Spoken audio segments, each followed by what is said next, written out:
Hello everyone. তো আজকের ভিডিওটিতে আমরা মূলত দেখব কিভাবে আমরা এই হাই রাইজ বিল্ডিং এর সিমুলেশনের রেজাল্ট অ্যানালাইসিস করব। তো সিমুলেশনটা হওয়ার পরে আমাদের এরকম কিছুটা দেখতে লাগবে। এরপরে এই যে সারফেসটা এক্সটার্নাল সারফেসটি রয়েছে সেখানে গিয়ে আমরা রাইট ক্লিক করব এবং এখান থেকে যে এক্সটার্নাল সারফেসটা আছে সেটাকে আউটলাইন বানিয়ে ফেলব। তাহলে আমরা ভিতরের বিল্ডিংগুলো দেখতে পাবো এখান থেকে খুব সুন্দর করে। এরপরে এই প্লেনে এসে অ্যাড এবং একটি প্লেন অ্যাড হয়ে যাবে। তো প্লেনটি অ্যাড হলে কি হবে? এই প্লেনটিকে আমরা যদি এখানে ঠিক এভাবে অ্যারোতে ক্লিক করে ড্র্যাগ করি তাহলে এই প্লেনটিকে যেকোনো স্থানে নড়ানো যাবে। তো এই প্লেনটি মূলত দেখায় যে যেকোনো স্থানের বা যেকোনো ওই পোরশনটার উইন্ড ফ্লোটা কেমন হচ্ছে, উইন্ড ফ্লোয়ের ভেলোসিটিটা কেমন, এগুলো সবকিছু এই প্লেনের মাধ্যমে আমরা পরিমাপ করে ফেলতে পারি। চাইলে এখানকার এই প্লেনটিকে আমরা এভাবে সরাতে পারি। এছাড়াও এখানে ভেক্টরে এসে আমরা যদি ভেলোসিটি ভেক্টর দিই তাহলে এই যে উইন্ড ফ্লোয়ের ডিরেকশনগুলো সহ এখানে কিছু ভেক্টর অ্যাড হয়ে যাবে। এরপরে এডিটে গিয়ে আমরা এই যে গ্রিড স্পেসিং আছে, এই গ্রিড স্পেসিং থেকে আমরা চাইলে এই ভেক্টরের ডেনসিটিটা বাড়িয়ে দিতে পারি।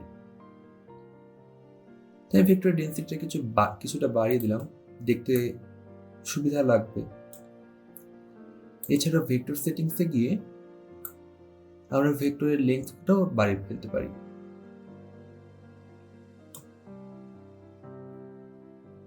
এছাড়া রয়েছে গ্রিড স্পেসিং।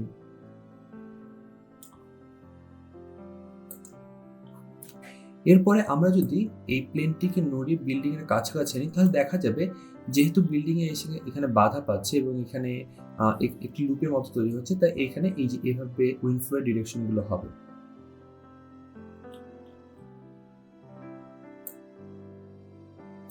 আর রেক্ট্যাঙ্গুলার শেপের যে বিল্ডিংটা ওখানে এরকম ভাবে কিছুটা উইন্ড ফ্লোর ডিরেকশনগুলো চেঞ্জ হবে। এছাড়াও আমরা এখানে যে কালার লিজেন্ডটা আছে সেই কালার লিজেন্ডের মাধ্যমে আমরা উইন্ড যে ভ্যালোসিটি আছে সেটা পরিমাপ করতে পারি। এই কালার লিজেন্ডে উইন্ড ভ্যালোসিটির যে ম্যাগনিটিউডটা আছে সেটা মিটার পার সেকেন্ড এককে দেওয়া আছে।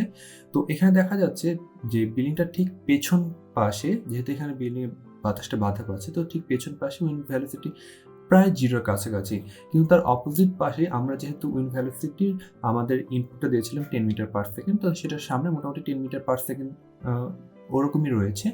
আর বিল্ডিং এর ঠিক ওপরের দিকে সেটার উইন্ড ভ্যালোসিটি যথেষ্ট পরিমাণে বেশি রয়েছে, কেননা ওখানে বাতাসটা ঠিক সোয়াইপ হয়ে উপর দিয়ে চলে যাচ্ছে, তো ওখানে উইন্ড ভ্যালোসিটিটা অনেক বেশি হবে। আর যদি আমরা বিল্ডিংটার মাঝামাঝিতে আসি মোটামুটি এভাবে হরাইজন্টালি আমরা যদি এটাকে বসাই তখন দেখা যাবে যে এই দুটো মাসের মাঝখান দিয়ে উইন্ড ভ্যালোসিটিটা অনেক বেশি পরিমাণে রয়েছে। এছাড়া সাইড দিয়ে রয়েছে, তবে মাঝখান দিয়ে সেই উইন্ড ভ্যালোসিটির পরিমাণটা অনেক বেশি। আর ঠিক পেছন বরাবর উইন্ড ভ্যালোসিটিটা অনেক কম পরিমাণে, যেটা একটু আগেই বললাম। এভাবেই আমরা বিভিন্ন এই লিজেন্ডের সহায়তায় বা ভেক্টরের সহায়তায় আমরা এই উইন্ড ভ্যালোসিটির অ্যানালাইসিসগুলো করতে পারি। এছাড়া এখানে traces, ISO service, ISO volumes, wall, calculator, parts এগুলোর মাধ্যমে আমরা বিভিন্ন এককগুলো ইউজ করে আমরা এই আমাদের যে সিমুলেশনটা রয়েছে সেগুলোর রেজাল্টটা অ্যানালাইসিস করতে পারি। আজকের ভিডিও এই পর্যন্তই। Thank you everyone.